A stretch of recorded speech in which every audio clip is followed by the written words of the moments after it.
Hi everyone, my name is John Kornacki. I'm the financial strategist here at the Federal Home Loan Bank of Boston. Thanks for joining us today for another edition of our case study series, this one titled HLB-Option Advance. So just to start off here, I want to provide an overview of what the HLB-Option Advance is, how it works, and how it compares to our classic advance product. So if we start off on the left side here, this is a fixed rate advance. Principal is due at maturity or sooner if the advance is called, and we'll get into that in a minute.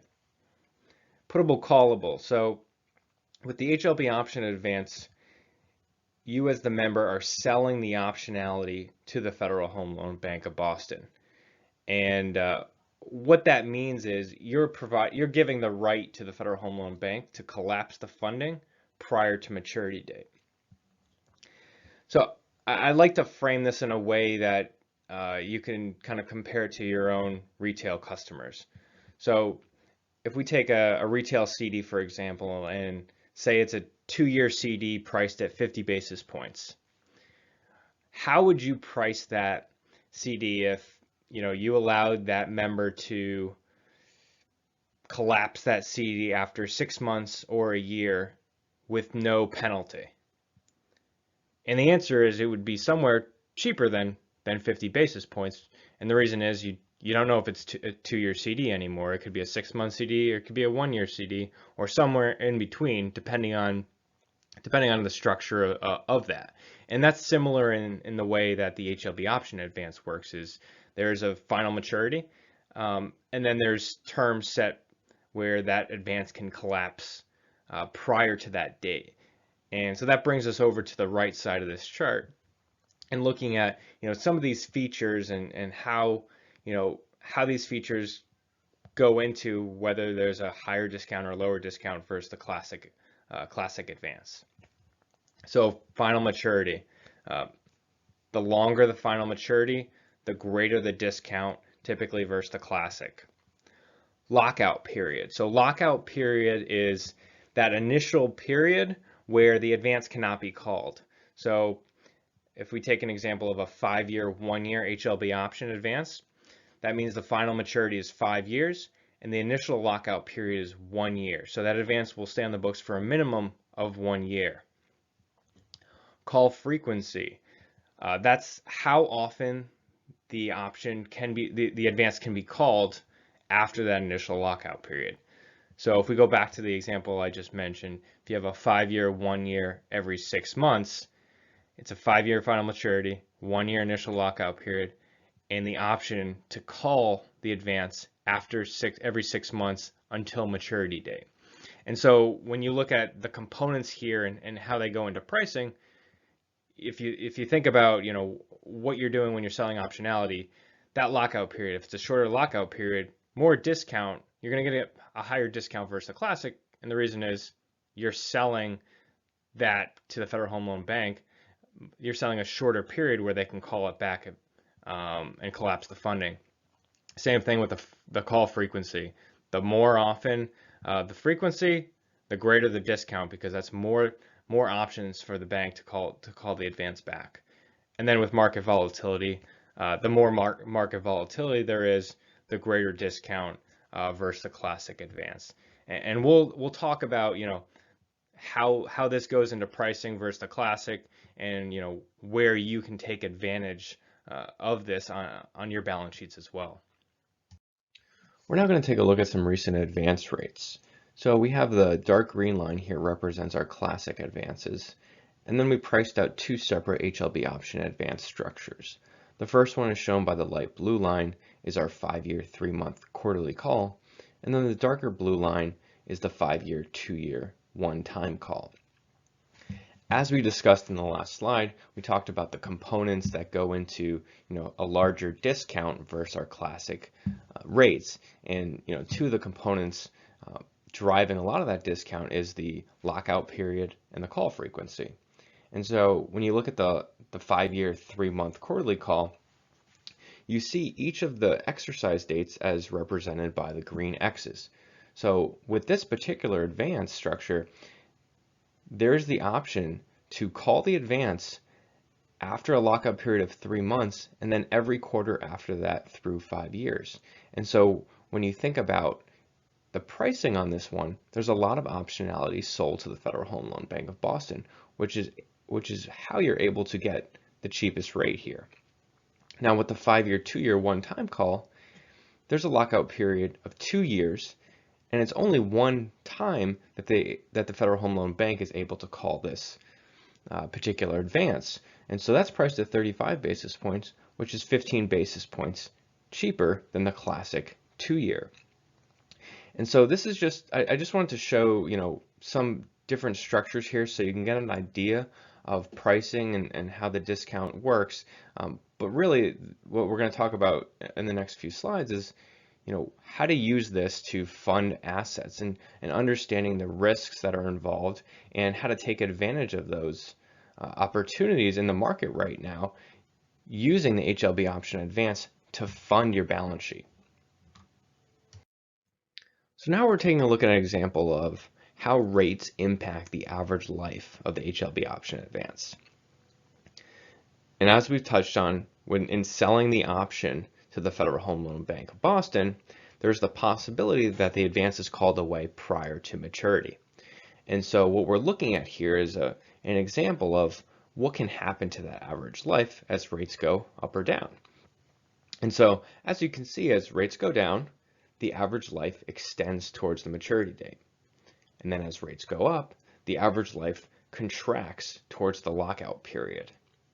And so, this is a simple representation, but it's an important concept to understand, especially when you think about how you want to fund the assets on your balance sheet and how to take advantage of the opportunities in the market right now, which we're going to touch on over the next several slides.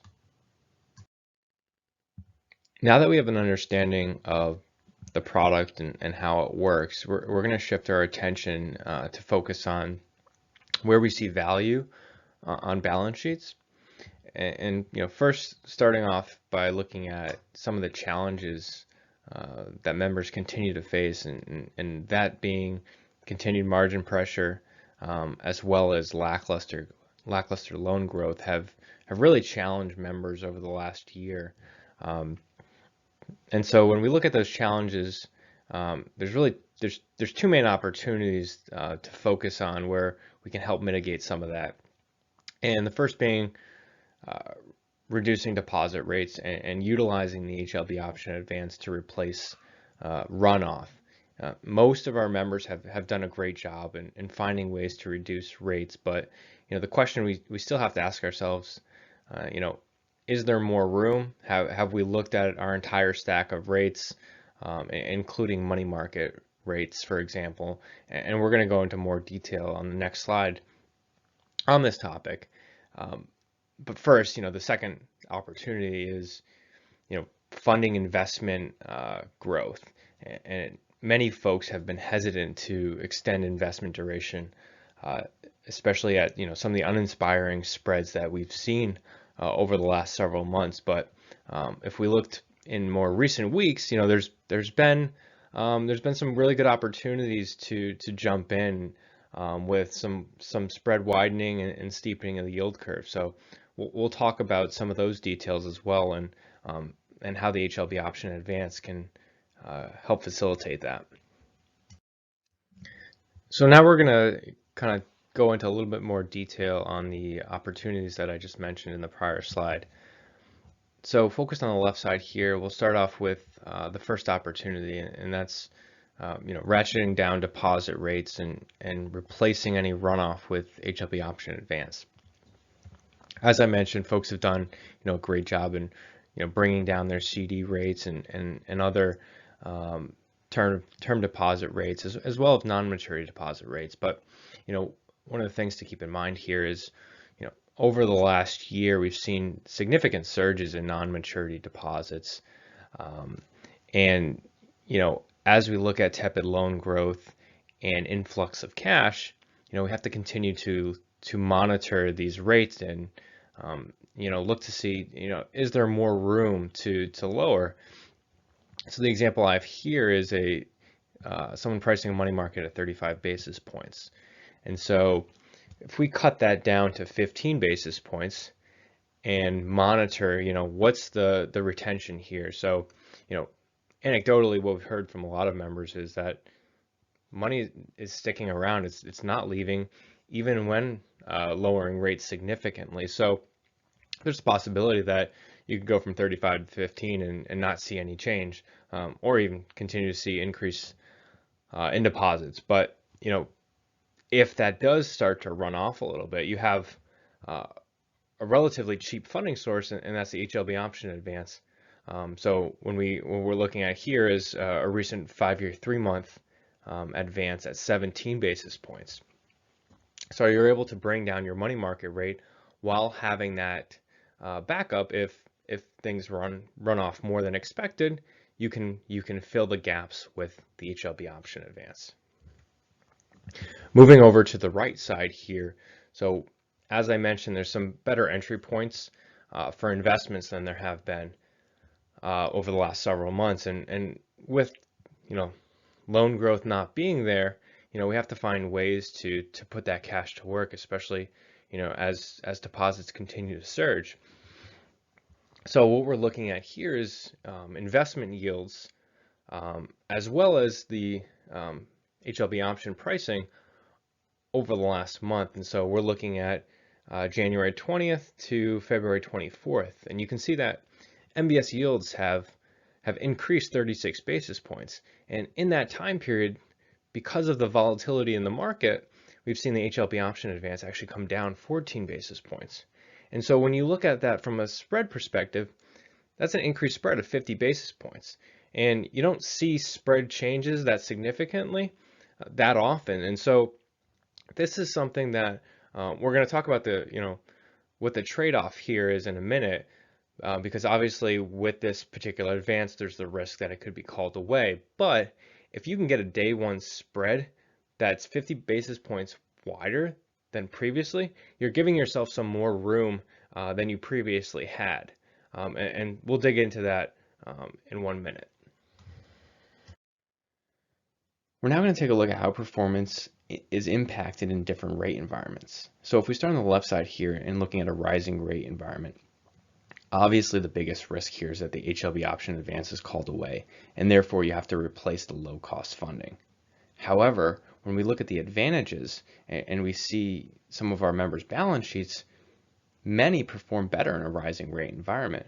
So that disadvantage of funding having to be replaced can be offset by the benefit of loan and investment cash flows being replaced at higher yields. And so there's a lot of opportunity here in a rising rate environment, even if the funding has to be replaced. And then in a falling rate environment, the advance potentially extends, and we look at the low cost liability remaining as the biggest advantage here. And the second being that we've maintained our deposit pricing discipline. As we discussed in the last slide, we talked about money market pricing going from 35 basis to 15 basis points. So you're able to maintain that discipline as well as maintain this low cost funding source, which allows you to maintain wider spreads. And the disadvantage here is, typically the biggest risk we see with this product is that it extends for longer than you'd like it to. But right now we're in a very low relative rate environment. So, we go back to some of the pricing we saw earlier with say for example, the 5-year 3-month price at 17 basis points. In a worst case scenario, you can park your funds overnight at the Fed and earn a very low negative carry. So if we look at this from a risk reward standpoint, the risk is somewhat lowered in the current rate environment. And when we compare the advantages and disadvantages, we see lower risk for the disadvantage than we have in prior rate environments. All right, so we're gonna finish off here with just a quick summary and bring everything together. Hopefully, if this was your first time looking at the HLB option advance, this kind of gave you a primer of how it works and what to consider. And then if you're looking at this from an opportunity standpoint, hopefully this kind of gave you some perspective on where you could take advantage of volatility as well as some low relative funding costs. And so, the takeaway here is revisit your funding. Where are your deposit rates? Can you ratchet them lower? And know that, if there's runoff, you have options to replace that runoff. And then the other side of that is, as we monitor the investment world with lackluster loan growth, there's potentially good entry points, and if you can fund those in a way that makes sense with enhanced spreads, it can really help your balance sheet. So, taking all that into consideration, hopefully this gave you some perspective on what we're seeing for opportunities, and how the HLB option advance can be a great tool for this. Thanks for listening in. As always, truly appreciate the attendance and the feedback that we get from everyone. If you have any questions or just want to discuss some more things, please reach out to myself or your RMs, and we're always happy to talk. So thanks again, and have a great rest of your day.